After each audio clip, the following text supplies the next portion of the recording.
حضرت علی فرمانے لگے میری 5 باتیں یاد کر لو ہیں، فرماتے ہیں پہلی بات یہ یاد رکھ، بندے کو امید صرف اپنے رب سے رکھنی چاہیے۔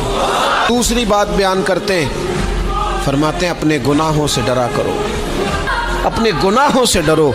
اور تیسرا مولا علی شیر خدا رضی اللہ تعالیٰ عنہ فرماتے ہیں اگر تم جاہل ہو نا، تمہیں پتہ نہیں، تو علم کے بارے میں سوال کرنے سے کبھی نہ شرمانا، پوچھ لینا، فائدہ ہوگا۔